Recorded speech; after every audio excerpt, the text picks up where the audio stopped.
Hey guys, welcome back to the channel. Welcome to another video. It's that time of the week again. It's Premier League predictions time. Another round of exciting and intriguing Premier League encounters are almost upon us for this weekend. And I, for one, cannot wait to get into the action. This, of course, is the video where I talk about the games and try to predict how I think each and every single game will turn out. But before we get into all of that and much more, I would like to remind you all to please like the video and also subscribe if you are new. Both things are always and forever be greatly appreciated. And, of course, I encourage you all to get involved in the comment section down below. Use and abuse that section, people. Talk to me on all of these games that are coming up this weekend in England's top tier division. Give me your thoughts, comments, opinions, feelings, but most of all, give me your predictions. I would love to read your predictions down below in the comments section. Use and abuse that section, people, because after all, where would a Premier League predictions video be, after all, without predictions? Sound good? Great. We're going to get into things then, shall we? We're going to kick things off with Saturday's lunchtime fixture, and it comes from St James's Park for a Premier League classic of sorts as Newcastle United take on Chelsea. And as you can see, I have gone with a Desmond to open up the show. I have gone with a 2-2 draw in this fixture. I, for one, am intrigued by both of these teams. I really am. I think Newcastle before last week was starting to maybe slowly shift through the gears a little bit. I thought after a bit of a slow start to the season, they were going to improve. Then, of course, they lose in the Tyne-Wear derby. I know Newcastle fans won't like me reminding them of that, but they did to, of all people, a Nick Voltermader own goal. And as for Chelsea, they've been intriguing for good and bad reasons. They've had some good spells, they've had some bad spells. It's really been the good, the bad and the ugly as far as what Chelsea are concerned as far as this season goes so far. I don't know which side's going to turn up for either. We know that at St James's Park, Newcastle are going to be tough opposition for the vast majority of teams. We know that Chelsea have I think they've got a solid away record. I'm pretty sure they've got a solid away record this season. So it really, it really could go either way. This one, like I say, it really does depend on which teams turn up. It really does, in my opinion. I'm just double checking. Yeah, they've got the second best away record in the Premier League. So this is going to be a very tough day for both sides. Tough away ground tough away ground to go to in Chelsea's case, and a tough record to try and topple in terms of Newcastle's case. Like I say, I've gone 2-2. I'm expecting goals here. I'm expecting entertainment. I'm expecting a real battle to kick off this Premier League weekend, and I cannot wait for it to unfold before our very eyes. I'm sticking with 2-2, but I wouldn't be surprised whichever way the result goes.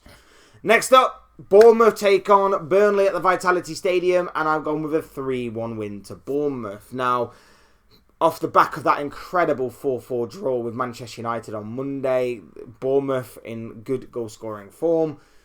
But again, Bournemouth haven't exactly been quite convincing these past several weeks. Their defensive record has faltered somewhat, but they have a very favourable game of getting back to winning ways here. Burnley, we know, are struggling. They are in desperate need of points. I reckon Bournemouth have got a very good opportunity to win here. But at the same time, in saying that, Burnley might be fancying their chances considering the kind of form that Bournemouth are coming into this game with. I'm going with Bournemouth. I think they had the better players. I think they've got the better match winners. And I think that will all overall see them get across the finish line with the 3 points. Moving on to the Amex Stadium, and it's a battle between Brighton and Sunderland. And I've gone with a 2-1 win Sunderland. I think Sunderland are going to continue their fantastic start to the season. Brighton can be somewhat hit and miss this season. They can be good at one moment and then bad in the next. They'll obviously be looking to fight back and come back from that defeat to Liverpool last weekend. Sunderland, of course, still riding high off of that Tyne-Wear derby victory. I've gone with Sunderland to win. I think 2-1 Sunderland is going to be the result in this one, or at least a Sunderland win. But don't ever rule out Brighton. We know that they can be tricky opposition on their day. We know that at home especially they can be awkward. But I just see Sunderland continuing their very good start to the season here. Moving on. The Etihad awaits the arrival of West Ham United. Nuno Espirito Santo's side making the trip from London to Manchester. And I've gone with a 3-0 comfortable victory in favour of Pep Guardiola's side. This one, you would imagine, should be one of the more favourable games to call this weekend as City enter a very favourable run of fixtures, in my opinion. If I remember correctly, I think this is the kind of run where you're expecting Man City to probably pick up maximum points for the now and to the foreseeable future. And this would be a very good start in doing so. West Ham United coming into this one in desperate need of points, in desperate need of battling relegation. But you would imagine that with the form of the likes of Erling Haaland, Phil Foden, Ryan Shirky, especially in the attacking third, you would probably safely bet that Man City get the job done and get the job done in convincing fashion. 3-0 Man City is what I've gone for, but yeah, it could be more. It certainly could be more depending on how City are feeling on the day. Next off, we're off to Molineux, where the only side still yet to win a game in the Premier League, Wolverhampton Wanderers, play host to Brentford, and I've gone with a 2-1 win in favour of Brentford. Not the best of games to predict, I will say that. Wolves battled very, very hard against Arsenal last weekend. Almost came away with something against the league leaders if it hadn't been for a late dagger of an own goal. Well, 2 own goals, really, that caused them to lose that particular game. They can take a lot of heart and positives from that game, though.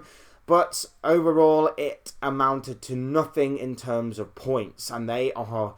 I mean, if the likes of West Ham and Burnley are in desperate need of points, then is there a bigger word for desperation for Wolves to get points? Maybe. Maybe it's beyond my vocabulary. But they are in desperate need of points, Wolverhampton Wanderers. They come up against the Brentford side, who, again, slightly hit and miss this season. Good in spells, poor in others. They need to get back to winning ways. They really, really do. And again, this represents a very favourable fixture for them to do that with. It certainly could happen for the Bees. I'm predicting it to happen for the Bees. But again, don't rule out Wolves of getting at least something from this game. I've gone 2-1 to Brentford, simply for the reason that I think the offensive side of Brentford's game may just have a little bit too much clinical edge for Wolves to handle. But Brentford's defence, not the best, not the greatest, and obviously that needs to be recognised, and if Wolves do recognise it, maybe they will get some joy in this game. Some early Christmas joy for Wolves, maybe an early Christmas present at 3 points, maybe on the horizon, but I'm sticking with the away side. I think Brentford might just get the job done. Next up, one of Saturday's evening games. Tottenham take on Liverpool as they welcome the Reds to the capital and to the Tottenham Hotspur Stadium. I've gone 2-1 Liverpool. I think this is the first time in a few weeks I've actually backed Liverpool to win a game, which is actually quite surprising. But I hope I'm not jinxing it. I hope that's not the case. I hope I'm not saying that Liverpool win this game only for them to lose, because I have backed them to actually draw and I think maybe lose a game in their previous few, and they've actually turned around and surprised me a little bit by actually not losing in however many games it's been. I've actually lost count. It's been that crazy of a ride. No, I'm joking, of course. Look, Tottenham at home, dreadful record. Liverpool, inconsistent to say the least, but they have a very good opportunity here of winning this game of football. And with all due respect, against Tottenham, Liverpool have a good record in recent history, but you can't just go off history. What we are seeing right now is a Liverpool side that, like I say, are inconsistent to say the least, but I genuinely don't know what Liverpool side is going to turn up. I'm hoping that we can rally. I'm hoping that we can once again build off of the past couple of performances against the likes of Inter and Brighton, of course. But I wouldn't also be shocked or surprised if we not just drop points in this, but lost this game as well. I genuinely wouldn't surprise. Nothing, I don't think, could surprise me this season anymore with Liverpool, considering how poor and inconsistent we have been.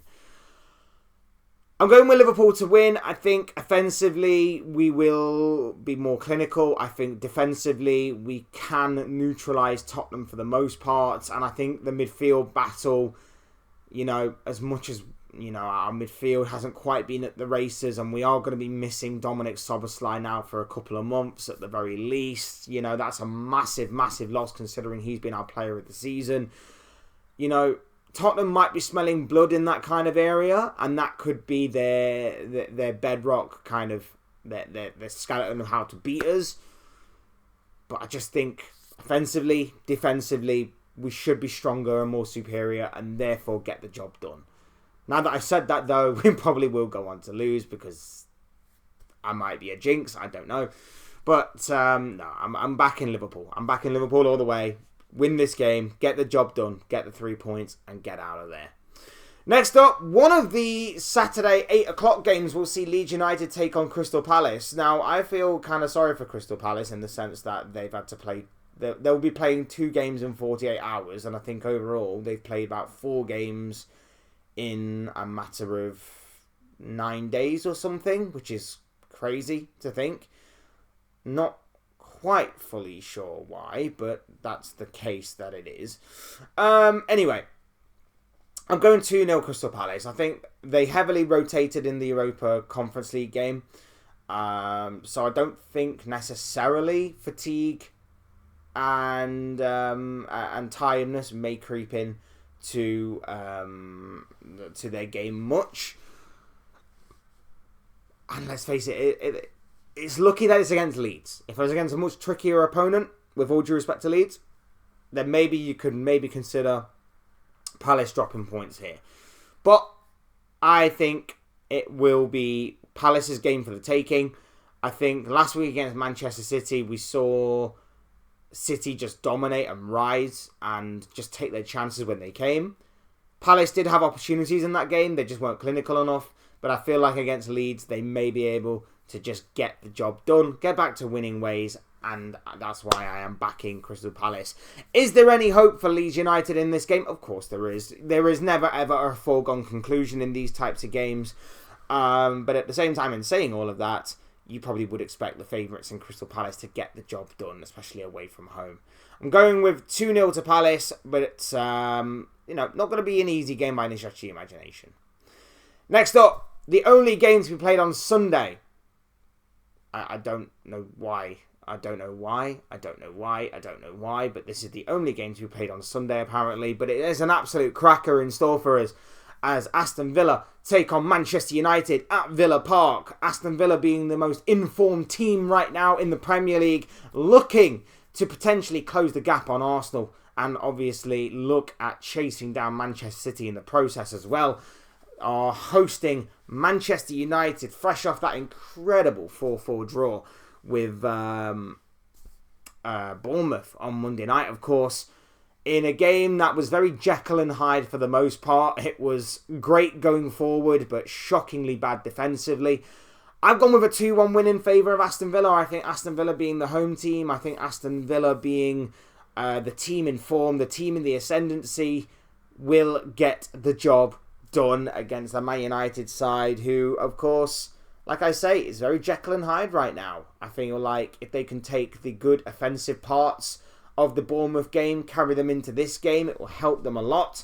But they need to tighten up defensively. They need to be stronger defensively. But I think the weakness does lie in the midfield. I think the lack of legs in midfield, the lack of kind of youth, mobility, movement, whatever you want to call it, in that midfield for Manchester United does cause the Red Devils problems. And I feel like if Aston Villa are smart enough to realise that, they could see that as a major weakness, exploit that, and go on to take the game to Manchester United from that point there. So I'm going with Villa to win. I think if they win the midfield battle, I know it may sound a little cliche, but I think they do win the game. I think if they take their chances, that will obviously help them out a great deal as well, surprisingly. But at the same time, look, I think defensively they have enough to neutralise Man United for the most part. Not completely, it's not a given, but for the most part, in the midfield battle, if they were to really exploit that weakness of Manchester United, I think they can definitely do that. And like I say, going forward, Morgan Rogers in some fine form. Ollie Watkins is slowly going through the gears. I think Villa will get the job done.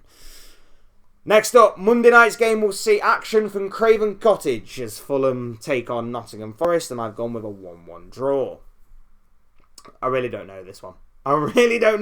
Like I say, Fulham better at home than they are away. Fulham, it's so awkward to predict Fulham because they can be really, really good one moment, really difficult to beat, really a clinical team going forward, and then, you get these games where they just decide not to turn up for. And I guess you could say the same with Nottingham Forest this season. Forest, good in certain spells, bad in others. Against Tottenham last week, though, that might give them a whole host of confidence that may see them go on and start putting some results together to steer them clear of relegation. Maybe that might be the case for Sean Dyche's side. However, we know that certain games can provide you with better opportunities to win than others. That game against Tottenham may have been just a very fortunate time to play Tottenham. Against Fulham, it might be a lot more difficult, especially with them being at home, especially with them being, I'd say probably at times, a defensively solid side. Awkward to maybe play against on the counter-attack. It could be a game in which any result comes out of this. Any result. I think Fulham have had the better of the results, I believe, if memory serves me correctly. I'm just going off the top of my head on that one, so correct me if I'm wrong. But I'm going to call it down the middle. I'm going to go 1-1. I'm going to go 1-1 come the final whistle. Fingers crossed, Raul Jimenez scores for my fantasy team. And finally, what I believe to be the biggest game of this round of fixtures, the main event of this Premier League weekend, in my personal opinion, action from 8 o'clock on Saturday night. It is Everton taking on Arsenal in what is a Premier League classic. I've gone for Arsenal to win this game by 2-1. Now, I'm not entirely convinced by that. Everton, we know, can be tricky opposition. Everton, we know, can be awkward, especially for the bigger teams. And last season, they actually did end up taking points off of Arsenal. But I just think Arsenal will just have enough about them. I just think they'll find that bit of quality, that bit of magic when they need it most to get them across the finish line in this particular game. The same way that they did against Wolves, of all teams, last weekend. Now, I'm not saying it's a foregone conclusion. I know Everton can take points off of Arsenal. But this would be a massive, massive step forward for Arsenal if they were to win this game. Like I say, Everton were one of the teams that take points off of Arsenal last season. They have been a bit of a thorn in their side these past few seasons. But if they can win this game, Arsenal have on the horizon a few tough games against teams that all took points off of Arsenal last season or in previous seasons gone by. So that would be a big step forward for Arsenal if they were to get a win here, and they can take that confidence, take that momentum into those games. And that might be a big step forward to maybe them finally crossing the line to being Premier League champions this year. I don't know, but that could be the case. That should be the plan. I think they'll find that moment of magic when they need it most. I think they'll get the job done, but it isn't going to be easy. We know how Everton, David Moyes sets up in these big games. We know that obviously they kind of go into these kinds of games with a kind of fearless attitude, a mentality of let's just see what happens. We've got nothing to lose, nothing to fear. If they are physical with Arsenal, if they harass Arsenal, if they are strong against this Arsenal team, they may cause them some problems. They really, really will cause them some problems. We shall obviously see how it goes, but I think Everton could give Arsenal a good run for their money here, but at the same time, in saying that, I do think Arsenal will come out on top when it matters most. So I am going with Arsenal. I'm sticking with Arsenal. I'm saying 2-1 to the Gunners. Mikel Arteta decides to pick up another 3 points against his former side. And that's all I've got to say on that. Those are just the thoughts, comments, opinions, feelings, but most of all, predictions of this guy. And I want to know what you guys have to say about all of this and all of these games coming up this weekend. I want to know what your predictions are, so drop them down in the comment section down below. Use and abuse that section, people.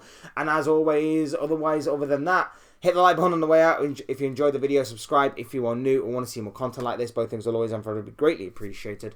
And as always, thank you all so much for watching and listening. This has been another Premier League predictions video. I've been Fletch, of course. And I will see and speak with you all again soon in another video or live stream or whatever it may be. Cheers, guys. Thanks for watching. Take care of yourselves. Enjoy the rest of your day. And I'll speak to you all again very, very soon.